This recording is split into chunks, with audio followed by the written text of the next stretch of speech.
अरे कहाँ हो? 8 बज गए, याद है ना तुम्हें? पापा याद है, आज मेरी स्वीटू का बर्थडे। ऐसे कैसे भूल सकता? अभी 8 बजे है ना? मैं 8:30 तक घर पहुंच जाऊँ, ठीक है? Okay, see you, bye.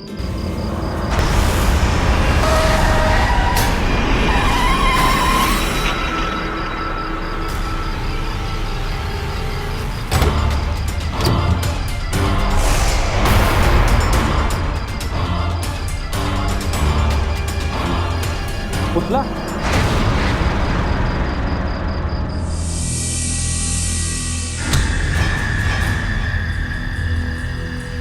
कौन है? अरे मैंने पूछा कौन है? अरे कुछ बोलते क्यों नहीं? कौन है?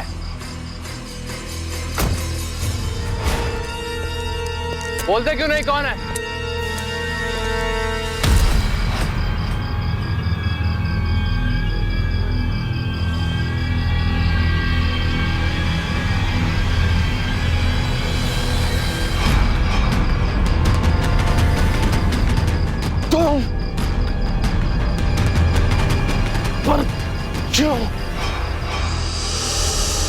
राजेश एक उभरता हुआ नेता था और कई बार राजनीति में बहुत तेज रफ्तार साजिश की वजह बन जाती है। तो क्या राजेश पर हुआ यह जानलेवा हमला किसी राजनीतिक रंजिश की वजह से हुआ था या फिर यह कोई निजी लड़ाई थी? जिस तरह से राजेश पर हमला किया गया था उससे यह तो साफ था कि हमलावर ने एक प्लानिंग के तहत राजेश को निशाना बनाया था, और जिस तरह से राजेश ने हमलावर को देखकर क्यों कहा था उससे यह भी साफ था कि वह हमलावर को जानता था। सवाल उठता है, आखिर कौन था यह हमलावर जो राजेश का जानकार होते हुए भी उसकी जान का दुश्मन बन गया? किसने रची यह साजिश जिसने राजेश के परिवार से उसे खुशियां छीनी? दादी, पापा कहाँ रह गए?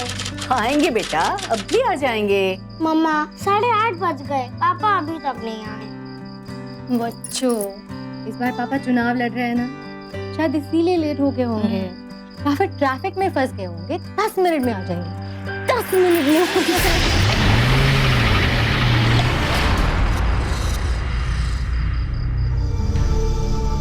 The number you are trying to call is out of coverage area. का फोन आउट ऑफ रीच क्यों आ रहा है? कहाँ रह गए?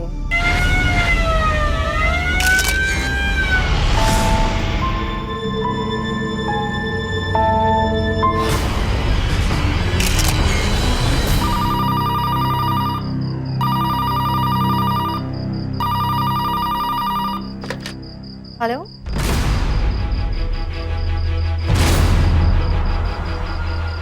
व्हाट?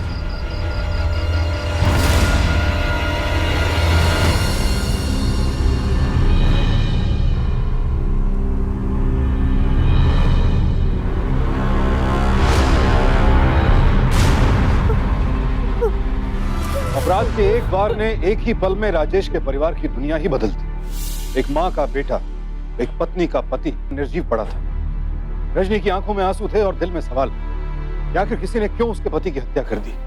किसी की ऐसी क्या दुश्मनी थी राजेश के साथ? मामला प्रदेश के एक सियासी शख्स की हत्या से जुड़ा था, लिहाजा फौरन हरकत में आ गई पुलिस। और रजनी, उसे तो अपने सवालों के जवाब देने से पहले अपनी सिस्कियों को समेटना था।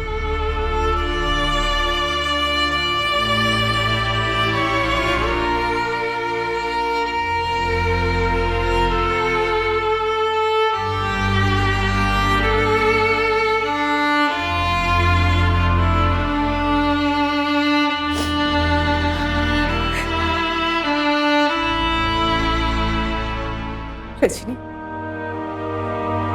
उठ बेटा, बस राजेश का चाहता है। रिवाज के मुताबिक सुहाग की सारी चीजें निकालनी होगी आज बेटा।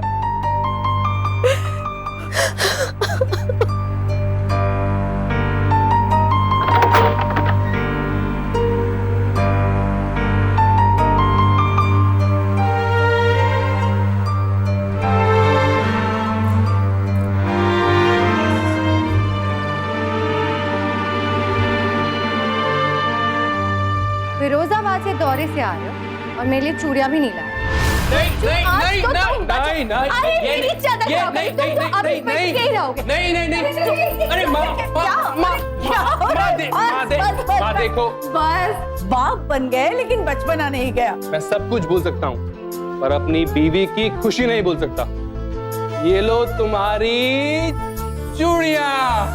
और पापा मेरे लिए? अपनी स्वीटू को मैं कैसे भूल सकता हूँ? आपके लिए बेटा मैं लाया हूँ और अपनी माँ के लिए।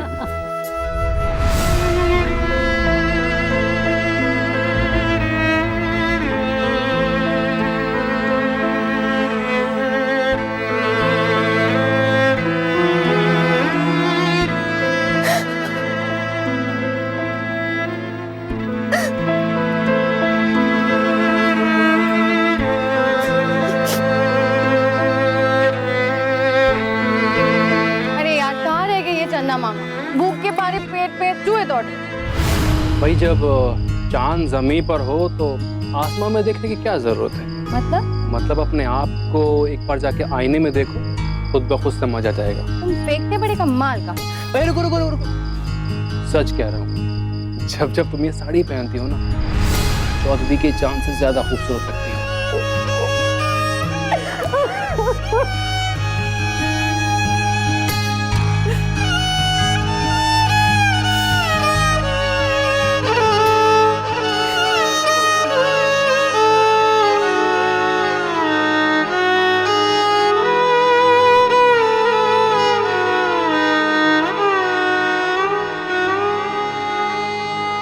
पहली रात पर पति अक्सर अपनी पत्नी को यही देते हैं, बगैर ये जाने कि सुहागन की जिंदगी में सिंदूर की अहमियत क्या होती है। भाई आप अपने पति को गलत आंक रही हैं। हम इस सिंदूर की अहमियत जानते भी हैं और इसे मानते भी। अच्छा जी।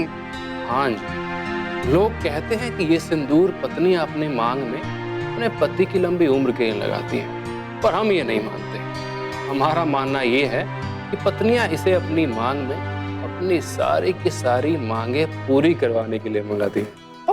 ओह वाह। पर आज हम तुमसे एक वादा करते हैं कि हम आज के बाद तुम्हारी सारी की सारी मांगे पूरी करेंगे।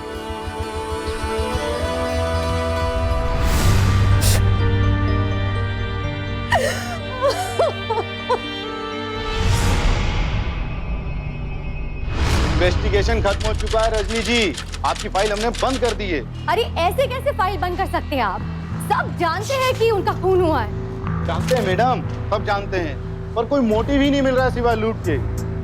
अब कोई हवा में तो कातिल पैदा नहीं किया जा सकता ना, और शहर में बहुत सारे पेंडिंग केसेस हैं। रूलिंग पार्टी के उभरते हुए नेता थे राजेश, और ये आप भी जानते कि उनका मर्डर हुआ है। रूलिंग पार्टी से ही आदेश हुआ मैडम जी, हम तो सिर्फ सीनियर्स के आदेश का पालन करते हैं। उनका हुक्म हुआ, हमने मान लिया। नहीं वो काम कर लेंगे, जरा वक्त का बहुत जरा काम। देखिए वर्मा जी, जरा मैं बिजी हूँ, कुछ देर के बाद हम मिले। आइए अब एक काम कीजिएगा, उस तरह रजनी बेटा तू एक मिनट, यहाँ कैसे आना हुआ? रघुनाथ अंकल, पुलिस ने उनकी केस फाइल बंद कर दी। मैं जानता हूँ। आप जानते हैं, फिर भी आपने कोई विरोध नहीं किया? क्यों अंकल क्यों? वो तो आपके बेटे जैसे थे ना। मैं जानता हूँ कि वो मेरे बेटे जैसा था। मैं ये भी जानता हूँ कि इस पार्टी में मैं ही उससे लाया था। उसकी उंगली पकड़कर राजनीति में चलना मैंने ही सिखाया था, और मैंने ही उसकी केस फाइल बंद करवाई। देखो बेटा, कई बार गहराई में जाकर हाथ में कीचड़ ही लगता है। गड़े मुर्दे उखाड़ने से सिर्फ बदबू आती है। मैंने इन्वेस्टिगेशन इसलिए रोक दी, अगर नहीं रोकता तो राजेश का असली चेहरा सबके सामने आ जाता। हमारी पार्टी को कालिक तो लगती थी, लेकिन तुम किसी के मुंह दिखाने के लायक नहीं रहते। कैसे काले? उसके काले कारनामों। तुम्हें क्या लगता है राजेश देवता था? नहीं, तुमने, मैंने, हम सब ने उसे पहचानने में गलती की है।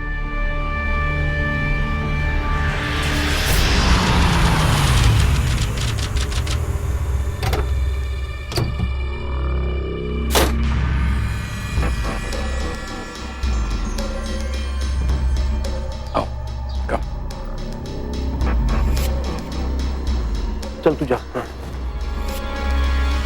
अरे सर, आप मुझे फोन कर दिया हो तो मैं ही आ जाता। कोई हर्ज नहीं। ये रजनी, स्वर्गस्थ राजेश की पत्नी, रजनी राजेश के बारे में जानना चाहती है। मैडम, आपके साथ जो हुआ उसका बहुत दुख है, लेकिन होने को कौन टाल सकता है। राजेश जी मुझ पर दबाव डाल रहे थे कि मैं अपनी ट्रांसपोर्ट कंपनी के जरिए इलीगल काम में उनका साथ दूं, लेकिन मैंने इनकार कर दिया तो उन्होंने झूठी रेड डलवा दी और मुझे अरेस्ट करवा दिया।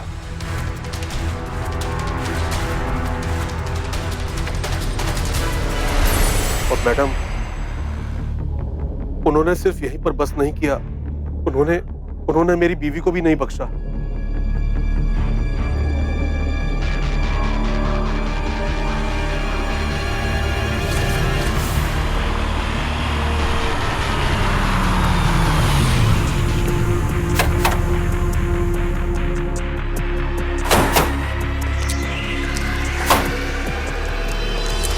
पुलिस मेरे पति को पकड़ कर ले गई।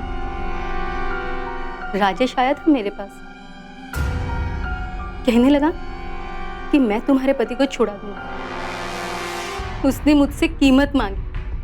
6 महीने तक मेरे पास कोई चारा नहीं था। झूठ बोल रही हो तुम, शर्म नहीं आती ऐसा कहते हो? मैं झूठ नहीं बोल रही हूँ, कोई औरत ऐसा झूठ नहीं बोलेगी। मेरा राजेश ऐसा कभी नहीं कर सकता, कभी नहीं।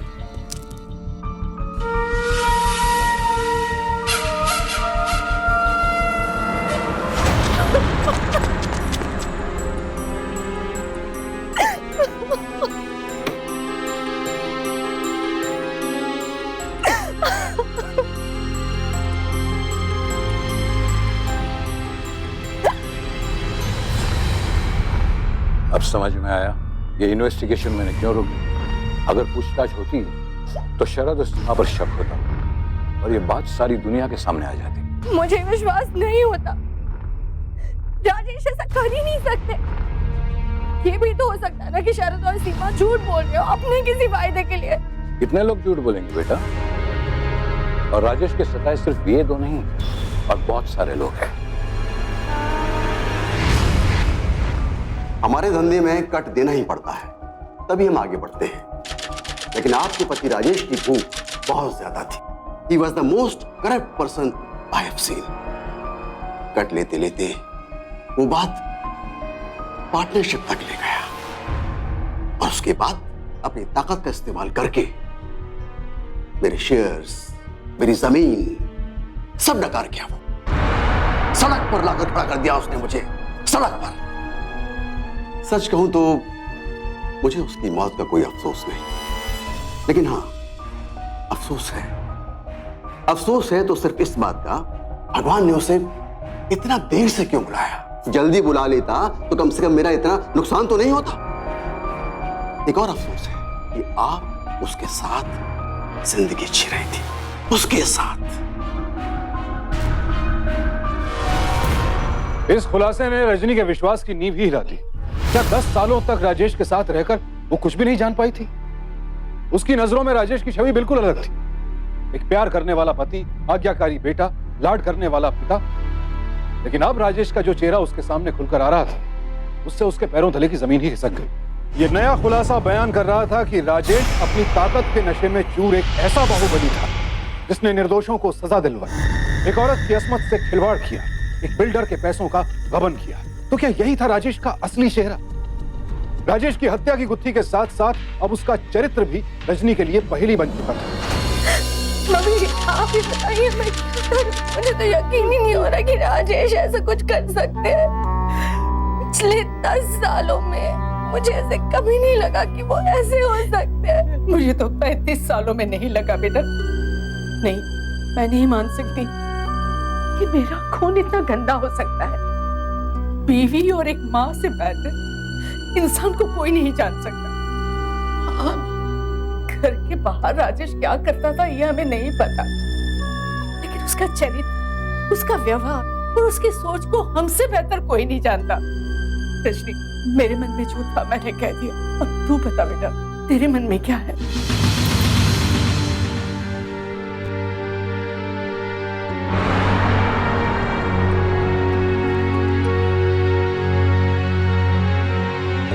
रजनी, अगर तुम्हें राजेश पे जरा सा भी संशय है तो उठा इस टीवी को और फेंक दे।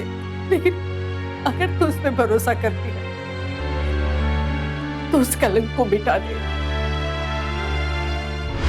रजनी जी, आप खामखा जिद कर रही हैं। आपको एक बार नहीं कई बार बताया जा चुका है इस केस की फाइल को बंद कर दिया गया है। सर, मैं आपसे फाइल खोलने के लिए नहीं कह रही हूँ, मैं आपसे फाइल मांग रही हूँ। सर प्लीज सर, मुझे इस केस की इन्वेस्टिगेटिंग रिपोर्ट्स चाहिए। रजनी जी, नहीं दे सकता। हमारे कुछ अपने प्रोटोकॉल्स, मैं रिपोर्ट्स आपको नहीं दे सकता। I am sorry.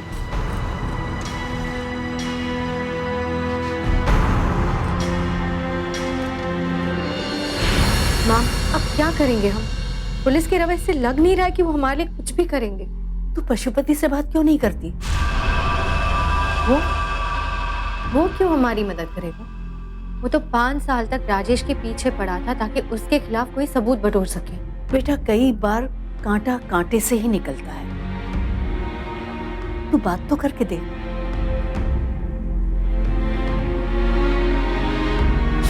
Okay good, सब वाले केस तैयार। दीपक, रियोट के केस तैयार है। Give me 2 copy. प्रिंट पे जाएगा। Hello, Pashupati here. देखिए, मैं साफ साफ बात करना पसंद करता हूं। आप मुझे बताइए आपके मन में क्या है? पिछले 5 साल से आप राजेश के पीछे लगे थे, कुछ हाथ लगा? मैं खुद 5 साल पीछे चला गया। एक भी गलती, एक भी धब्बा मैं उनके कैरियर में ढूंढ नहीं पाया। वैसा बेदाग और साफ सुथरा नेता मैंने आज तक नहीं देखा। लेकिन आज उसी नेता पर दाग लगाने की तैयारी हो रही है। पुलिस ने उनके मर्डर केस की फाइल ये कह के बंद कर दी कि ऊपर से प्रेशर है। लेकिन मैं जानती हूँ कि ऐसी कोई बात जरूर है जो हम सबसे छिपी है, और इसीलिए हम दोनों चाहते हैं कि उनके कातिल को ढूंढने में आप हमारी मदद जस्ट मतलब मैं ऐसा क्यों करूंगा? मेरे बेटे के चरित्र में दाग ढूंढने की कोशिश में तुम्हें कामयाबी नहीं मिली, कोई स्टोरी नहीं मिली।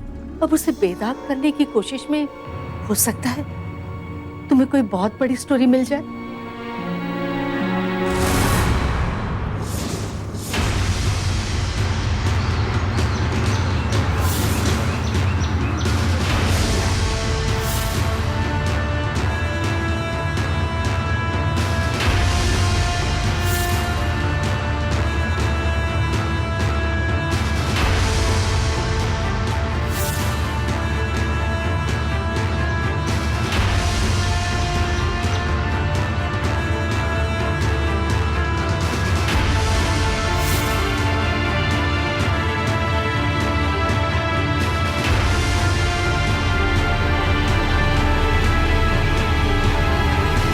कलम में वो ताकत होती है जो तलवार में नहीं होती। रिपोर्टर पशुपति की कलम ने कमाल किया। केस को दबाने की कोशिश पर उसने एक रिपोर्ट लिखी।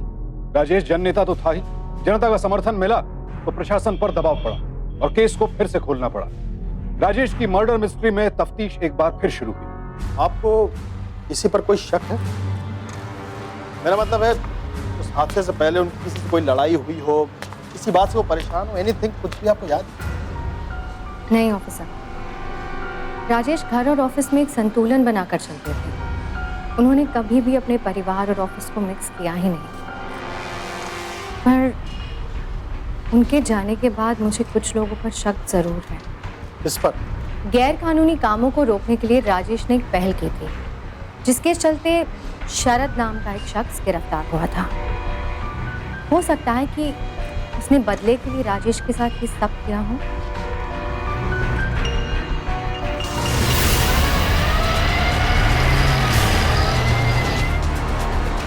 ताले का जा रहा है मुझे। चुपचाप थाने चलो। किसने ताले?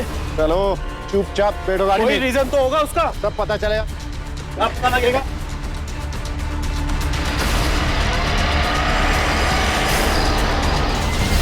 अरे हवलदार जी, मैं आपको ये बात बार बार बता चुका हूँ, राजेश के मर्डर से अपना कोई लेना देना नहीं है। अरे हम तो सीधे साधे बिजनेसमैन लोग हैं। मैं आपसे रिक्वेस्ट कर रही हूँ, मेरे पति का इन सब चीजों से कोई लेना देना नहीं है। आप समझते क्यों नहीं है? लेना देना तो है मैडम जी। पर ऐसा कैसे हो सकता है? तो कुछ किया ही नहीं है तो मर्डर से अपना कोई लेना देना नहीं जा रहा है। प्लीज सीमा जी, क्या वजह रही कि दिवंगत राजेश जी की पत्नी ने आप पर और आपके पति पर इल्जाम लगाया है? कॉन्स्पिरेसी है ये। राजेश ने खुद मेरे पति को फांसा और उन्हें रिहा करने के बदले कोई सबूत है आपके पास? एक औरत अपनी इज्जत लूटने का सबूत कैसे दे सकती है? और हाँ, राजेश के पास सारे सबूत थे। राजेश ने हमारा MMS बना, डरा धमकाकर, मरने के पहले तक वो मेरा शोषण करते रहे। तो आपने पहले ये सबूत पुलिस के सामने क्यों नहीं रखे? बदनामी के कारण। लेकिन आज जब आप सब लोगों के सामने ये सच्चाई आ ही गई है, तो इससे ज्यादा मेरी और बदनामी क्या हो सकती है? पर हाँ, मैं आप लोगों को MMS जरूर दूंगी। इस MMS की फॉरेंसिक जांच कर ली गई है और इसे सही पाया गया। जन नेता राजेश का ये काला चेहरा जनता से बर्दाश्त नहीं हो पा रहा है। जगह जगह राजेश के कुत्ते फूके जा रहे हैं। सत्तारूढ़ पार्टी से इस्तीफे की मांग की जा रही है। हेलो, मिल गई कलेजे को ठंडक। तुम्हारे साथ साथ हमारी पार्टी का भी बेड़ा गर्क कर दिया। मना किया था ना मैंने तुम्हें कि इस पछड़े में नहीं गिरना। 10 साल के शासन पर तुमने धूल झोंक दी है। एक बात कान खोल कर सुन लो, आज के बाद मेरे पास कोई मदद की उम्मीद नहीं करना, समझी? कोई कुछ भी कहे, मुझे विश्वास नहीं होता कि मेरा राजेश ऐसा कुछ भी कर सकता है। विश्वास तो रजनी भी नहीं कर पा रही थी, लेकिन फोरेंसिक लैब ने इस वीडियो की सत्यता की पुष्टि की। तो क्या इसीलिए राजेश की हत्या की गई थी कि वो एक महिला को ब्लैकमेल कर रहा था? आखिर क्या गुत्थी थी ये जो हर गुजरते दिन के साथ और उलझती जा रही थी?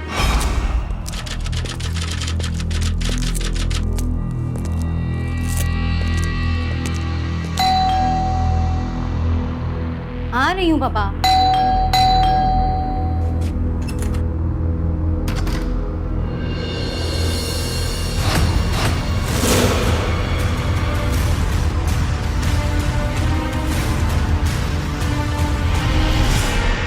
क्यों, यकीन हो गया मेरी बात पर कि जो मैंने कहा था वो सच कहा था? शायद माफी मांगने आई हूँ मुझसे। नहीं, मैं तुम्हें ये बताने आई हूँ कि मुझे अब भी पूरा विश्वास है कि मेरे पति निर्दोष हैं। वैसे एक बात बताओ सीमा, ये टेप तुम अब सामने क्यों ले आई? दुनिया को नहीं, मुझे तो बता ही सकती थी ना। तब क्यों नहीं बताया? लेकिन तुम ये जरूर याद रखना, मैं तुम्हें छोड़ूंगी नहीं। मैं इस बात की जड़ तक जाऊंगी।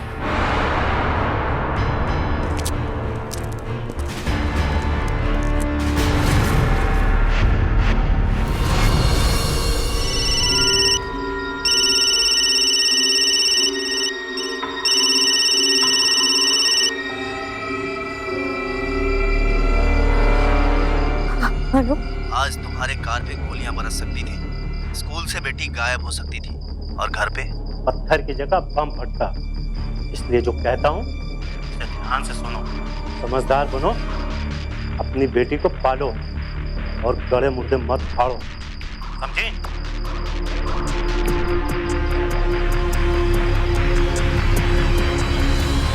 अरे आप मान क्यों नहीं लेते कि आपके पति स्वर्गीय श्री राजेश एक नंबर के अय्याश थे?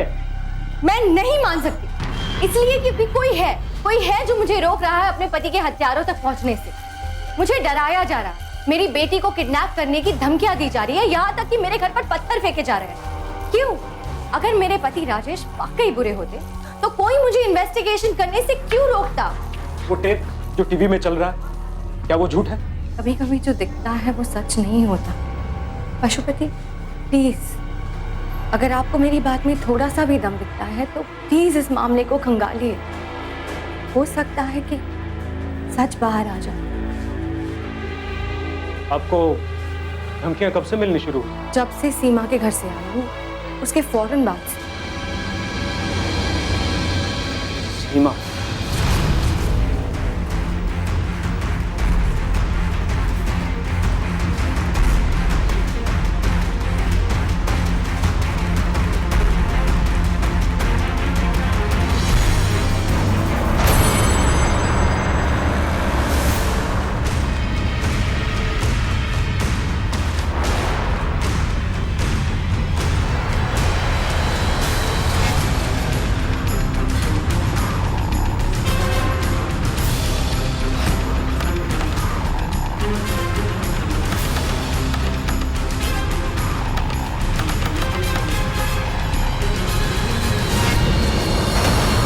तो आप ये कह रहे हैं जो टीवी पे MMS दिखाया जा रहा है वो गलत है? कुछ तो सबूत होगा आप पास ना, जिसके आधार पर आप ये बात गलत साबित कर रहे हैं। ये लीजिए, ये सबूत है सर।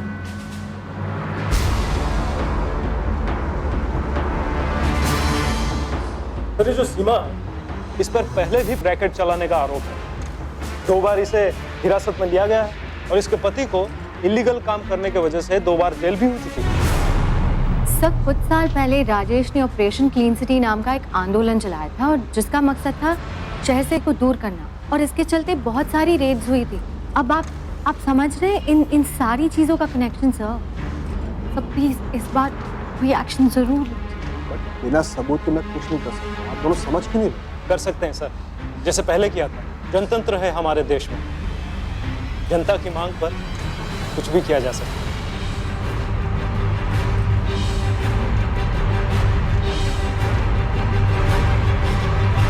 पशुपति की इस रिपोर्ट ने तफ्तीश की दबी हुई चिंगारी को फिर से भड़का दिया। अब जनता इस पूरे मामले को शक की निगाह से देख रही थी। लिहाजा पुलिस के आला अधिकारियों ने शरद और सीमा की गिरफ्तारी और उनसे पूछताछ करने का आदेश जारी किया। लेकिन जब पुलिस उन्हें गिरफ्तार करने पहुंची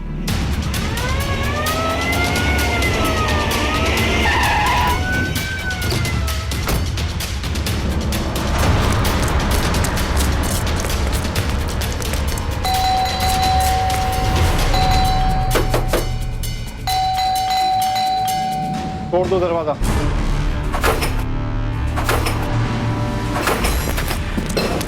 देखो सब दूर।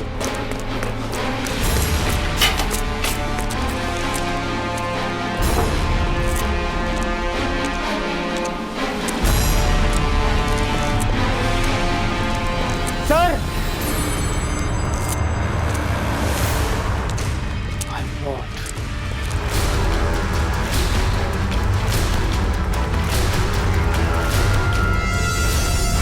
सीमा गरेवाल और शरद गरेवाल दोनों ने सुसाइड कर लिया। उन दोनों ने अपने सुसाइड नोट में लिखा कि सुसाइड करने की वजह है नकली वीडियो, जिसके डर की वजह से उन दोनों ने सुसाइड करा है। उस लेटर में उन लोगों ने यह भी लिखा है कि 1 साल पहले राजेश जी को नशीली दवाई देकर ये वीडियो बनाया गया और उसके बाद उन दोनों ने उनका कत्ल कर दिया।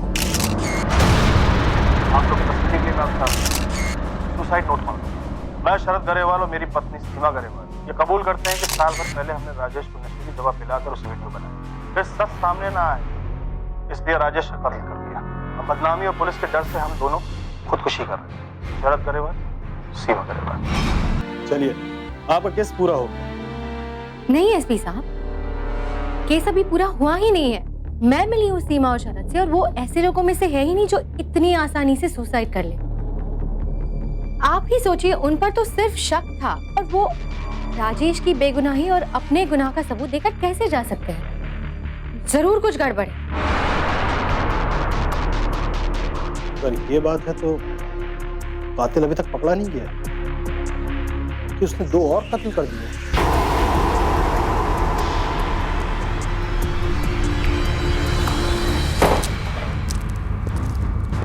सर, तो पोस्टमार्टम रिपोर्ट के हिसाब से रजनी जी का शक सही है।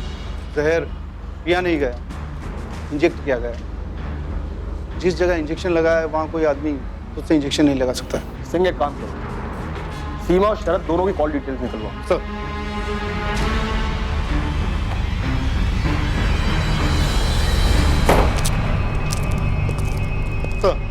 तो फोन डिटेल्स आ गई है। कोई शेखर नाम का आदमी लगातार कई दिनों से इन्हें फोन कर रहा था। 1 मिनट, शेखर तो वही बिल्डर है जिसने राजेश पर धोखे का इल्जाम लगाया था। बिल्डर की राजेश जी से क्या दुश्मनी थी? सर मैं बताता हूँ, जब मैं राजेश जी के पीछे था उन दिनों उन्होंने इस शेखर के इलीगल प्रोजेक्ट्स के खिलाफ धरना दिलवाए थे, जिससे इसको करोड़ों का नुकसान हुआ था। Sir motive is clear. इससे पहले कि वो कहीं गायब हो जाए इसे पकड़ना होगा। शेखर, आप ऐसा नहीं कर सकते। मुझे अपने लॉयर से बात करनी है। आपको ऑफिशियली वारंट दिखाना होगा। तुझसे किसने कहा कि हम तुझे यहाँ ऑफिशियली लेकर आए? हाँ?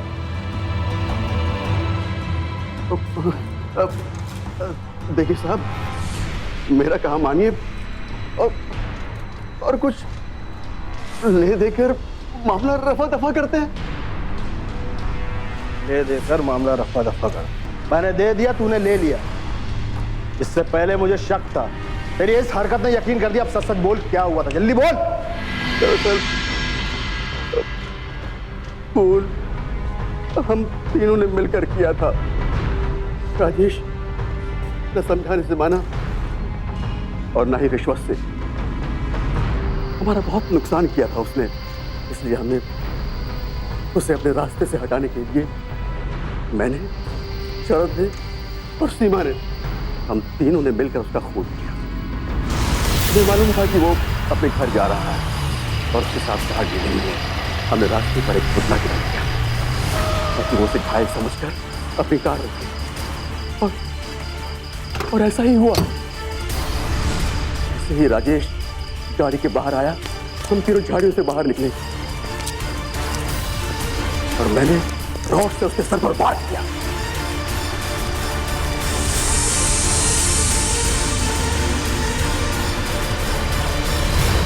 और उसके बाद उसे पीटते पीटते पीटते पीटते हमने उसे मार डाला। लेकिन साहब, लेकिन क्या? प्लानिंग किसी और की थी। वो जो पीछे गाड़ी में बैठा था। आइए एसपी साहब, आइए।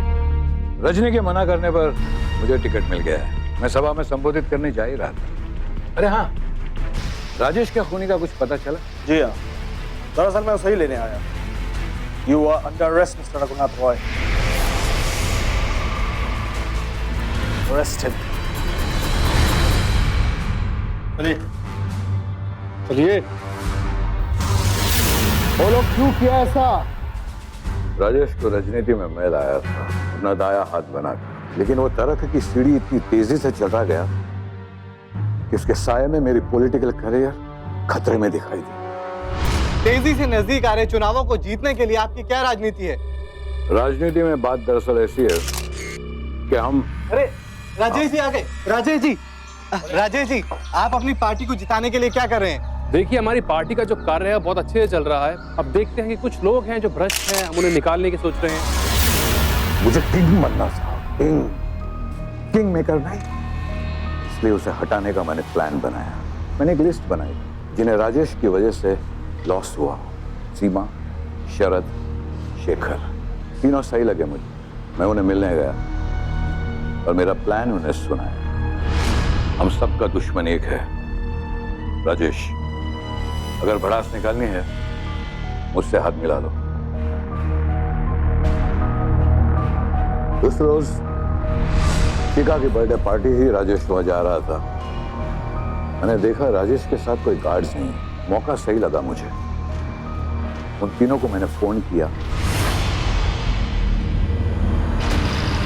और अपनी गाड़ी में राजेश का मैंने पीछा किया।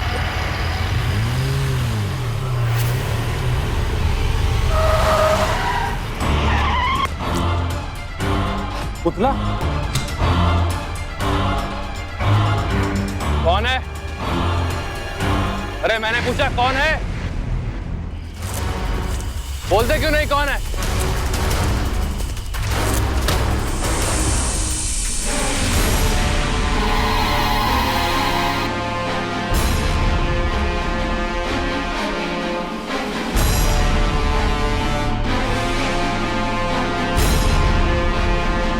तुम पर क्यों? रजनी ने ये फाइल किससे ओपन करवाई और मुझे लगा शरद और सीमा डर जाएंगे और सारी बातें बता देंगे, इसलिए। लेकिन मैंने सोचा नहीं था कि रजनी सच्चाई की खोज में इतनी दूर तक निकल जाएगी और तुम पकड़ जाओगे। इतना मोह था आपको कुर्सी का? मैं से एक कुर्सी के लिए आपने उनकी हत्या करवा दी। अरे आप जैसे नेता लोगों के सामने हाथ जोड़ के वोट मांगते हैं और लोग आपको साधु समझकर जितवा देते हैं, लेकिन उन्हें क्या पता आस्तीन उठाकर देखेंगे तो वहां कितने खून के धब्बे मिलेंगे। अगर आप जैसे नेता राजनीति में रहे ना, तो वो दिन दूर नहीं, जब राजनीति महज एक गाली बनकर रह जाएगा।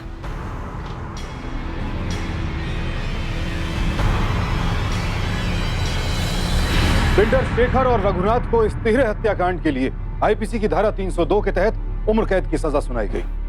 रजनी के परिवार को इंसाफ तो मिला ही, साथ ही साथ उन्होंने इस बात का गौरव भी महसूस किया कि राजेश उनकी जिंदगी का हिस्सा था। लेकिन रघुनाथ जैसे कुछ सियासतदान सिर्फ सत्ता में बने रहने के एक सूत्री कार्यक्रम में जुटे रहते हैं और जनता के दिलों में अपने काम से लोकप्रियता हासिल करने के बजाय जनप्रिय नेताओं को अपना प्रतिद्वंदी, अपना दुश्मन मान बैठते हैं और यही एक तरफा दुश्मनी अपराध के दरवाजे खोल देती है। राजेश जनता के लिए लड़ने वाला एक युवा नेता था। वो ईमानदार और साफ सुथरी राजनीति के जरिए क्षेत्र के विकास के लिए कार्यरत था। लोगों में उसकी लोकप्रियता बढ़ रही थी और यही रघुनाथ से देखा नहीं गया। लेकिन रघुनाथ को इस बात का इल्म नहीं था कि सत्ता की चाबी जनता के हाथ में होती है, नेता के नहीं। इसी उम्मीद के साथ अब मैं सुशांत सिंह आपसे विदा लेता हूं। फिर मुलाकात होगी ऐसी एक और सत्य घटना के साथ। देखते रहें सावधान इंडिया, इंडिया फाइट्स बैक। तो सावधान